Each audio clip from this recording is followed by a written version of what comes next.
I had one woman who wrote me this long letter about how her childhood was so similar to mine. And it was surprising. And she hadn't told anyone. So much, many of us are silenced or we have shame. We carry shame doesn't belong to us. And it's so important to tell our secrets or our shame to compassionate listeners. It's really, really good to find compassionate listeners to be able to do that. Welcome to the Persistence U podcast with Lisbeth. That's you as in university, but we're really much more of a community here. Your host is Lisbeth Meredith. She's an author, speaker, and online teacher. Each week, she'll be delivering amazing stories from survivors and thrivers, all threaded together with a dose of persistence. We're so glad you're listening.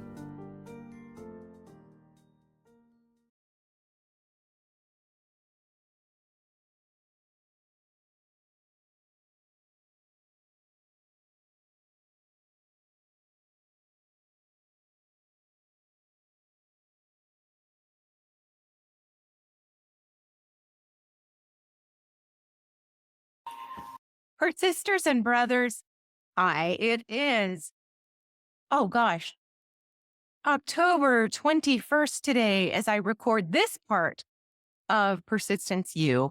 And I just returned home from my home state of Alaska. My daughter surprised me with a mileage ticket for my big birthday recently. And I stayed in Homer, Alaska, which is not where the majority of my friends are that I would normally hope to see, but I did get to spend time with my daughters in a beautiful seaside town of Homer and just do mostly nothing. And it was fabulous. Homer has a lot of seasonal employment. A lot of the hospitality industry thrives there in the summer, which means this time of year, the restaurants were closed. Most fun things to do were unavailable that were sort of touristy. And I loved that because we had no distractions. We literally read, listened to audiobook, mostly hung out with my daughters. We watched TV and prepared meals and picked up some to-go meals and did a ton of walking. It was such a joy. So anyway, it was interesting too, because I had one day where I got to go for a walk in Anchorage, the city that I have lived in. And I went to a place that used to, when I'd go, a certain coffee shop, I always knew or recognized someone because this is the city that I grew up, didn't necessarily grow up constantly in, but grew up around, had lived in decade after decade after decade. And so, it's like a big, small town, the state of Alaska. And I knew and recognized no one. It was weird. It really was. In some ways, this trip, I felt like I had just left the state yesterday, even though it's been 3 years. And in other ways, it felt like, in some ways, I felt like kind of those movies when you find out that you're actually dead, you realize that you're invisible and you've died a while ago and you were the only one not to know. It felt like that kind of too. Not in a bad way, just different. But I am so thankful to my daughters for making the time, for my youngest for giving me the mileage ticket. And while I was there, a friend of mine from Alaska texted me an article in the Daily News about domestic violence. This is October. This is recognized, of course, as Breast Cancer Awareness Month, but also Intimate Partner Violence or Domestic Violence Awareness Month. This article, which I will link to in the show notes, talks about all of the cases that have been dismissed in more recent months because there aren't enough prosecutors in the misdemeanor units, which most domestic violence cases are classified as misdemeanors. There aren't prosecutors to handle those cases. There's just not enough of them. So no matter how great the evidence, the cases are being tossed. It reminded me of why it's so important to have months like this. Last episode, I had the amazing Hera McLeod, and she and I did a special YouTube event that's on my channel talking about the unintended consequences of leaving domestic abuse. And sometimes I think, do we really have to have a special month for this? And What are my efforts amounting to? Should we be talking about this? Yeah, I think yes. I think we need to talk about it and prioritize it because families need to feel safe and our next generations are going to be deeply impacted if we sit around and let the problem continue to simply fester and not make it a priority to address.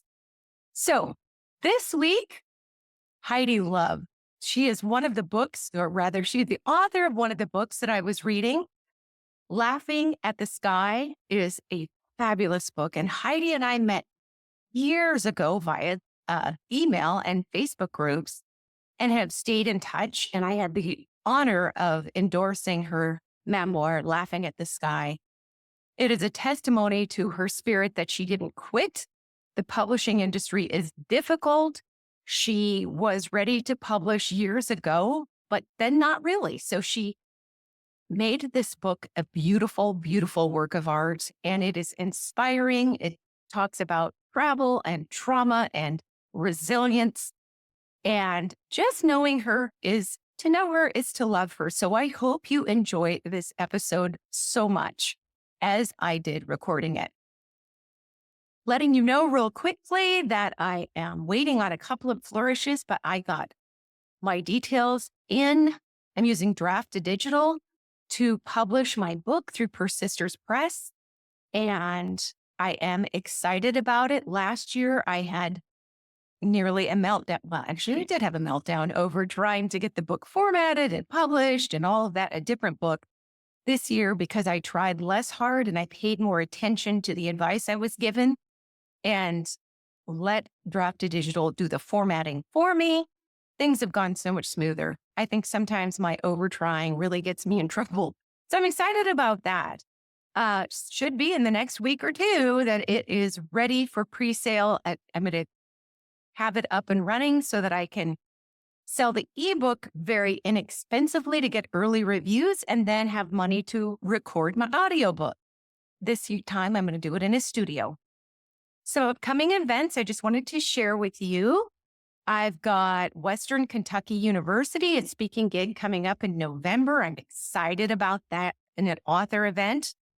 I'm also really excited about a book group 2 days later in Chattanooga that is fabulous and wonderful, dynamic people that I met through my writing gig in August. Also, December the 10th, I am going to be speaking at Finding Our Voices book group. And that is thanks to the lovely Patricia McLean. And even before that, thanks to Heidi Love for introducing me to Patricia. And so I get to be on that virtual book group. If you are interested in being a part of that virtual book group on December the 10th, I'll be sure and share a link with you and on my social media. So anyhow, Heidi Love coming right up. And I think you'll love this interview. Thanks as ever for being here. And I so appreciate you and the comments that you make on my Facebook page. Don't forget, I have my website at lameredith.com. And I have an author Facebook page that is available for your comments, and I post the shows up there as well. Have a great week. I'm going to introduce to you the fabulous Heidi Love, whose book I have waited years to see, and I'm so proud of her for sticking with it because it's an amazing story. Heidi is the author Laughing at the Sky, and this book is just catching fire. She is a survivor of a violent crime when she was a child. And, you know, we've talked a lot on Persistence U about people's different routes and journeys to healing. Heidi did a lot of work before she wrote this book. But one thing she also did was take an amazing sailing trip that lasted 5 years and was 12,000 miles. And it all harkened back to that childhood trauma. Today, Heidi Love has an MBA. She's a marketing expert. She is still a sailing maverick and has a wonderful husband that she posts a lot with. And Heidi's done a lot to illuminate other women's stories, such as my own, on her platform, Laughing at the Sky. So I'm just so grateful to introduce you to Heidi finally. And it is a remarkable thing that writing is as hard as it is. And I mean, it's not that difficult to write. It's difficult to finish a project that's emotionally charged. And it can also be difficult when you get one edit after another, and you think you're done, but then something else happens and you have to change not just the piece that you thought you needed to change, but all of the other things that led to it. So good for her for powering on. And I can't wait to introduce you to her. My friend Heidi Love, thank you so much for being here today on Persistence You and for all that you do to elevate other women's stories beside your own. Thank you. I'm honored to be here. And I really wanted to thank you both for the encouragement that you've shown me and so many other people, but also for telling your story and breaking the silence. I think Huh. it's just wonderful. So thank you. Thank you. And I thank you for the same thing. Your book is amazing. And I was just, for the listeners, did just ask Heidi, is your name really Heidi Love? And it is. And I just think that is the most beautiful name in the world.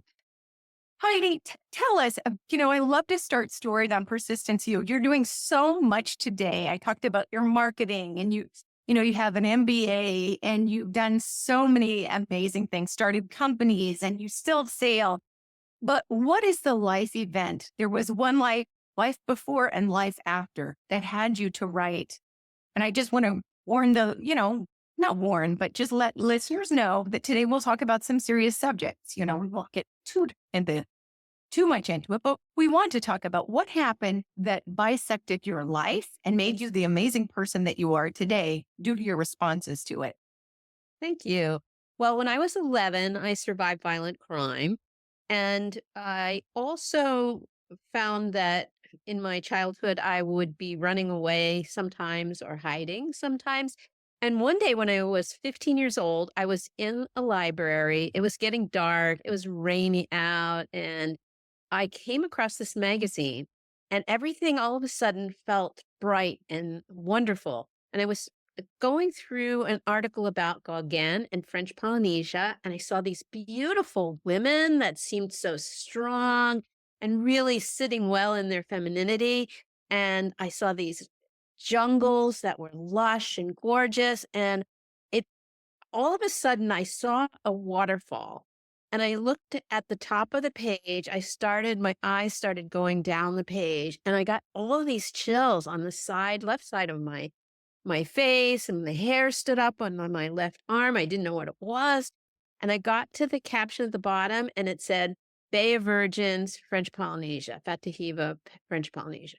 And I just thought, I'm going to go there and I'm going to dive into that waterfall and I'm going to be healed because I was having so many issues from the violence that I had experienced.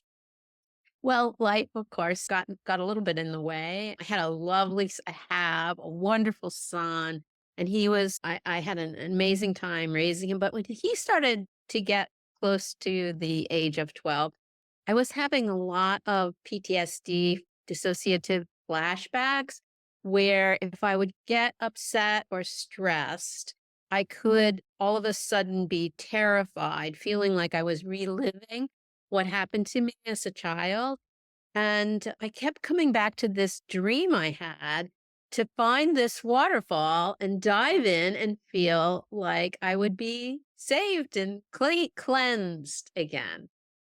So I went to a number of therapists around the PTSD for a number of years. And then I was doing a lot of work and talking about my story and healing bits by bits, but I still had this dream and I felt like I should go. So when he graduated from high school and went off, the home, my husband and I just decided we were going to try to find this waterfall, which now I'm age 55. I don't even really know if it exists or not. I don't really know where it is, but I decided I'm going to sail from Maine through the Panama Canal out to French Polynesia. So we spent 5 years, 12,000 nautical miles trying to find this waterfall. And I think twice I experienced storms at sea. And when I would be really afraid, I'd get PTSD. And one of my assailants, would be on board with me. And I would no longer know that I was, an adult mom, mother, wife that was sailing. Instead, I thought I was, a young child and being, surviving, no, or not surviving crime. So I quit twice and I had some amazing therapies. I kept wanting to get back on the boat, kept wanting to power onto the stream. And I learned how to calm. I learned this calming practice and it was life changing to me.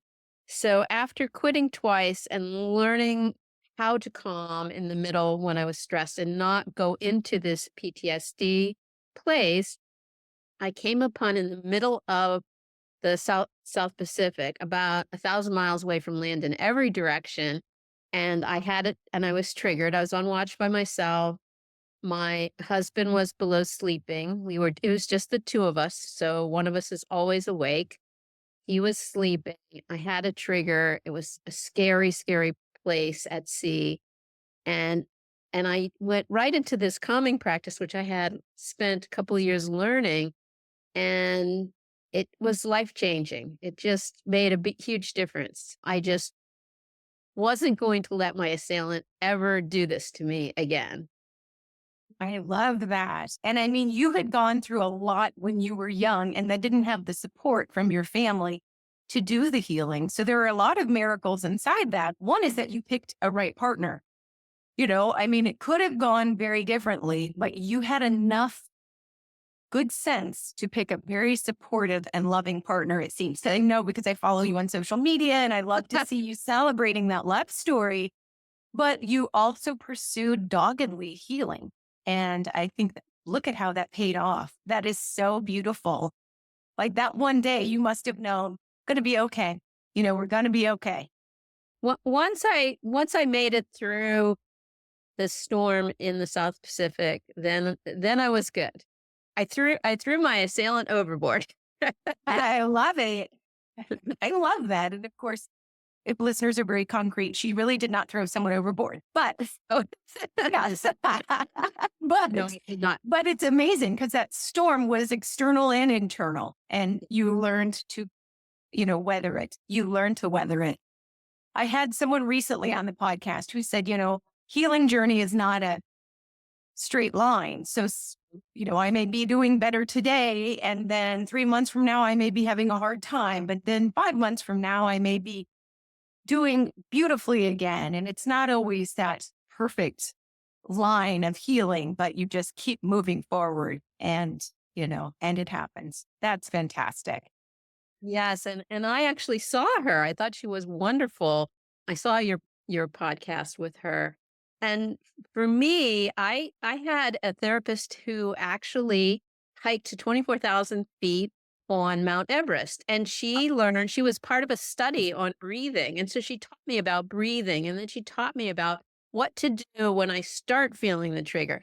And for me, the critical piece is the minute I start feeling stressed or I start feeling, or if I have a trigger, an actual trigger, I immediately now go right into this practice so I can stay present. A lot of times, I think we all or most of us carry stories, and a lot of times they're hidden, they're silent stories, and your body remembers all of these things, and you become afraid, and then when you start logically trying to solve it, you can't solve it logically. If you're afraid, you can't solve that by saying, "Oh, I'm not going to be afraid." Right.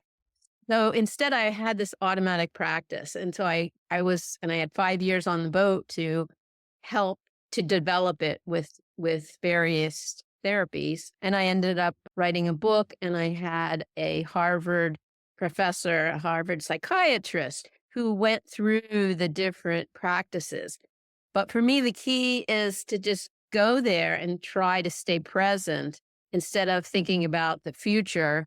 If I'm on the boat's going to sink, or the past. What happened to me in the past is going to happen again. I'm ruined for life. I'm ashamed. those kinds of set, instead of going into that downward spiral, I automatically go into this calming practice. I love that. And that was your first book, correct? Yes. Can you name it's a workbook. Can you name that? Yeah. I don't know. This is okay, but it's called Knowing Acts, a calming practice workbook for emotional balance. And a Harvard professor, again, helped me. And on one page, it's actually a workbook. And on one side is the exercise that I do, and on the other is blank so that you can fill it out. And what's really great about it is, it feels nice. It's small. You can have it in your car or in your purse, or you can just even do exercises and make your own. I have a couple of free ones. You can make your own workbook. But again, the key is to know what works, which exercises are fun for you to do, and then be able to go through them. I found when I was after being triggered, I knew that I would need help. And so I'd go to Amazon or the bookstore and I'd look at these books on recovery. And so many of them were hard stuff. And you have to do hard stuff for sure. But you don't want to do the hard stuff when you're in the middle of the trigger, because then you feel like it's hopeless. So this helps you get to where you can do the hard stuff, in between. If you're going to a counselor and you're in between sessions and you're just having a bad time, this helps you get back to the therapist or helps you stay present. Love that. And it's such a beautiful cover. For those who are not looking at this on YouTube and are just listening, that is a gorgeous book also. So you have the workbook. But when I met you, it was shortly after my book came out, and yours was in the works. And what I love, and I mentioned this in your introduction, is that you just stayed with it, which is harder than it seems. Because when you get feedback and then you make changes in a book, then you have to change the full book, basically. And then you get more feedback. And then it's hard to know when is when. So you elevated so many other women's stories in the interim time. But how was the process of writing it? And did you know it would be a fantastic success that it is today? I really wrote it because I wanted other people to see how it's possible to live bold dreams. And I wanted other people to be aware of, be inspired. I have been inspired by so many people, and I don't even think we have the right language for it, because you hear about people that are victims, you hear about survivors, yet there are so many survivors that have just taken these quantum leaps to this place where they're these super survivors and have done amazing things. And I loved being inspired by people who had really difficult challenges in their lives. And then they came up and did these great things. So I wanted to do that for others. I wrote a memoir also about my journey, and I've gotten amazing feedback from survivors about how they could relate to aspects of the challenges that I experienced. And that was what was important to me. Yeah, I think I spent while I started on the memoir piece at age 55, and I didn't and I say so I probably started writing at age 57, 6 or 7, and I just published the memoir this year. Oh, So Sarah, that's not bad. It maybe, took me 20 years, so you're doing great. I and admire your speed. a lot of help, including from you. Oh, you've done beautifully. It's just just for listeners to know, I mean, a lot of it takes place on the waters, right? And I love that you mentioned the visual about women that you noticed even as a child, you could sense their strength. The French Polynesian, the women there, that was something that even as a young person, it resonated with you. But you do a great job of illuminating that in your story. So it's really beautiful. And a testament, like I said, I think anybody who can also keep a really great relationship going under any circumstances is to be celebrated, but much less you weren't exactly given the tools when you were a kid to know how to navigate trauma or relationships or those kinds of things. And yet you've carved out a beautiful, joyful life. Thank you. And I had met so many interesting people from different cultures in islands. I went to a lot of archipelagos that you can only go to by sailing. One was in Panama. There's a matrilineal society where the woman is in charge of the finance, the woman's in charge of it makes a lot of the laws, and they hand down stories generation to generation. And I met a woman, a third gender woman, someone that born born as a male and grew up as a female. And what wisdom she had. She identified as a she had. And I also in French Polynesia went to some amazing islands, and you meet people from other cultures that aren't as impacted by our Western culture. And they have wonderful stories and wonderful courage and strength. And so I tried to weave that through the book. The book is a braid. It has one aspect is 11 to 15, wanting to go to French Polynesia and why. And the other is actually attempting to live this bold dream. And you do. And you do. And I think one of the best parts is that it, like we talked about, it doesn't always happen easily. It wasn't great. And then we got on the boat and that was it. We just made it there and found the, waterfall, all of that. No, it took some tries. You had to try and then heal more, try. You kept at it. And what a beautiful way of life you live now. What is life like? And how do you promote a book while you're sailing? Oh, it's not easy to. That's why I'm talking to you. I just got off my boat, but I just love to sail, go to different islands, and really try to be present and just grateful for every moment, whether it's raining and stormy. Well, I'm not always grateful for the storm or sunny and beautiful, but I do love to travel and I do love to sail. Oh, And that's lovely. Have you done some live events now in person, I should say? Mhm. Events. Yeah. Yes. So fun. And where was like your first launch? Book launch. Well, I've gone to both bookstores and yacht clubs. And I Okay. found the yacht clubs have been really interesting because a lot of women are afraid at sea.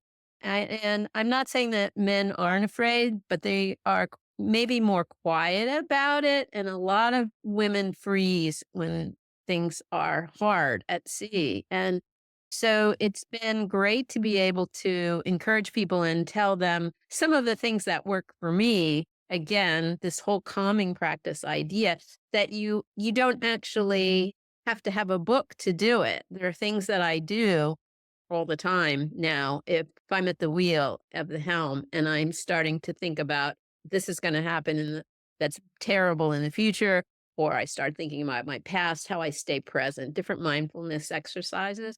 So that's been really wonderful. And I often get a few people, especially at the bookstores also, who are survivors, or maybe they're not telling me that, but they're asking about both books and exercises on things that I've done. And that's really rewarding for me. I had one woman who wrote me this long letter about how her her childhood was so similar to mine. And it was surprising. And she hadn't told anyone. Many of us are silenced, or we have shame. We carry shame doesn't belong to us. And it's so important to tell our secrets or our shame to compassionate listeners. It's really, really good to find compassionate listeners to be able to do that. Did you find it then healing writing this book and publishing it? Was that part of the journey? Yes, for sure. That's really terrific. And again, just so neat because I think we first connected in 2016 or 2017 and you followed it through. Like you have just been very strategic and good about finishing this beautiful work of art and getting it out to the world. And you already have wonderful reviews. So where can people learn more about your books and you and maybe connect with you? hmm Well, I think the easiest way is to do HeidiLoveAuthor.com, HEIDI, love, that's my real name. author.com. And what's great about the website is not just the information about the books, but there are 3 different exercises that are free. I found I had a person I connected at one of the conferences who had also survived violent crime, and we became friends on Facebook. She was in London, I was in the US. And one day on Facebook, she says, I'm in a really bad place to the world on Facebook. So I immediately sent her a personal message and said, look, I'm not a therapist, but I can listen. And do you want to talk? And we spent hours and hours on the phone. And this was before my book came out, and I tried to give her a couple exercises. And one had to do with music. And she was suicidal. And by the end of the time that we talked, I said, do you think you could do this? And she said, yes. The next morning, she had put a whole playlist on Spotify. And several months later, she told me it was life-saving for her. So that's what was part of the encouragement to do the book. So I wanted to, if anybody's in trouble, have something to be able to send them. Mhm. Try. That's easy and fun and can bring you to the present in a nice way instead of a scary way. Right. And I love that. And it's not instead of therapy, because we definitely, when someone's suicidal, we want to connect them with, a clinician if possible, or a hotline, but it's a Absolutely. wonderful, doable, pleasant augment. You're augmenting those efforts, and that's just fantastic. Something that's doable and non-threatening. And a lot of times when you do tell someone, especially a stranger, like maybe you should seek professional help, that's the last thing they want to hear. But anyway, so that's wonderful that you have it and that people can access it on your website, some of these exercises. That's so great, Heidi. HeidiLoveAuthor.com. And all are regular spelling. Love that name. It is just the best name for you to have your own radio show or something, but it's so beautiful. And I really admire and appreciate so much the work that you're doing. And I can't wait to see what happens next. What are you working on next for yourself? Well, I have other podcasts that I'd like to participate in and other author readings, but my next bold dream, I'm a big passionate believer in bold dreams. My next bold dream is I'm hoping somebody will consider making a movie of it. I'd love to get in touch with Reese Witherspoon if you know her. And it's not because I want to try to make money or anything like that, but I feel like it's an inspiring story. And so many inspiring stories like yours have helped me. And so I'm trying to pay it back a little. Right. I love that. I love that. And that's a good. So when Heidi said, if anyone knows Reese Witherspoon, she wasn't meaning me, because I don't. But if anyone does, because she does do a great job of doing book to movie. She really does, her production company. But there are others, and yours really is a beautiful and big, bold visual story. And I think it would make a great film. So I can't wait to see what happens next. Are you writing something different yet, or are you going to take a pause? I'm taking a pause. I'm working with a couple of groups and I have a GoFundMe also. So my books have hundreds and hundreds of my calming practice books are in with domestic violence survivors and rape crisis centers and prisons also. And that's another big passion of mine. We hope you've enjoyed this week's show. Thank you for listening. Now, if you've enjoyed this podcast, please leave a rating and review or share with a friend. And if you really, really liked it, go ahead and subscribe so that you never miss an episode. We'll see you next on Persistence U with Lisbeth.